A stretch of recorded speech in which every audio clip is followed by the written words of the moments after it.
A quick pros and cons video of the 2024 Ineos Grenadier. But before I get started, I want to give a big shout out to Bentley of High Point, North Carolina.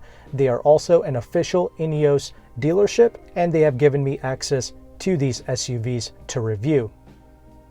So if you want to purchase one of these products, you can reach out to Chris Rivas. His information will be on the screen and in the description box. This dealership can also ship nationwide. All right. Now, the first pro with this Ineos Grenadier is going to be how it looks.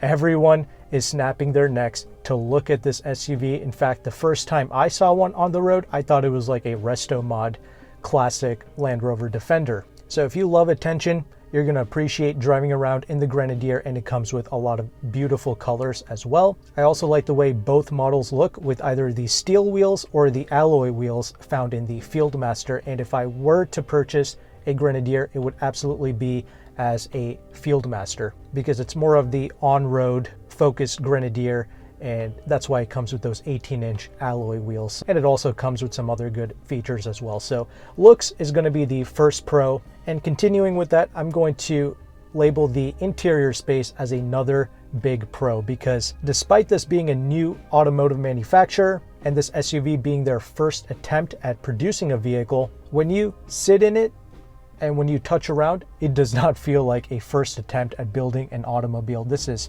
solid and feels like a tank.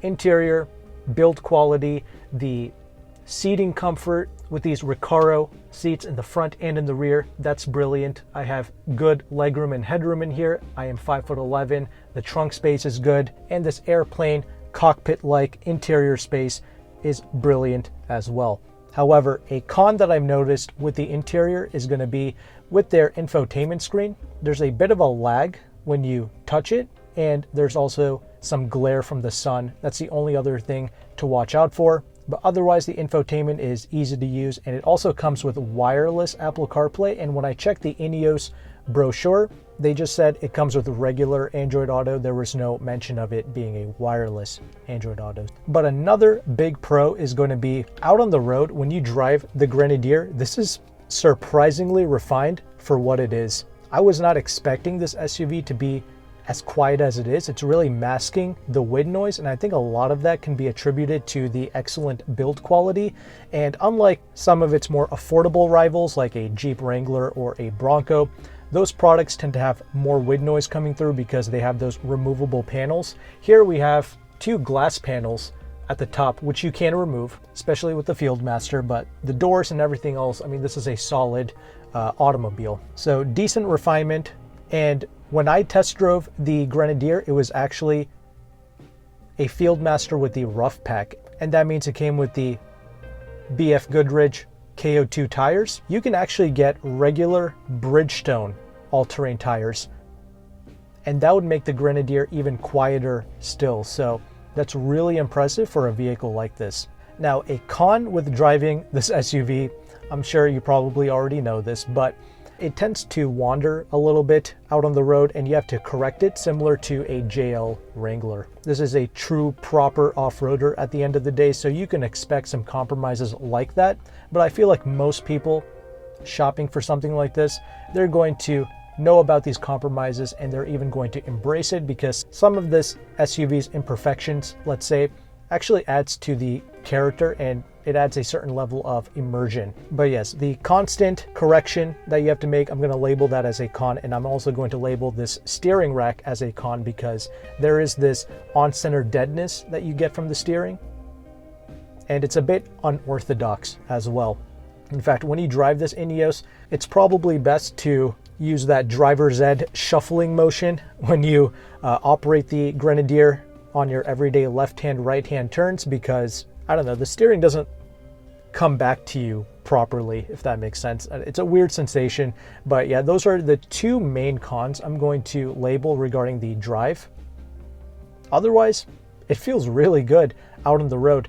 It's powered by the B58 BMW inline-six engine, and that's a big pro in this Grenadier, because the way they have this engine tuned with the 8-speed ZF is incredible. This B58 for once actually sounds amazing. I love the throaty grumble that this B58 has. In fact, This is probably the best sounding iteration. It doesn't even sound this good in the actual BMW products or even in the Toyota Supra. And despite the 0 to 60 being about 8.8 seconds, this feels a lot more brisk out on the road when you step on it. The next pro I'm going to mention is the Grenadier's sheer capabilities.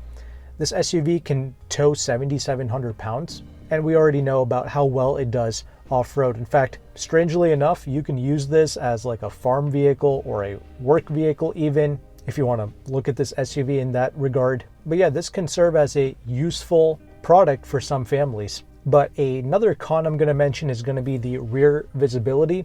Seeing out the front is totally fine, and even the sides, all of that is good. The only thing is seeing out the rear. That's a bit annoying because we have this split opening tailgate, and we also have the spare tire mounted in the back as well.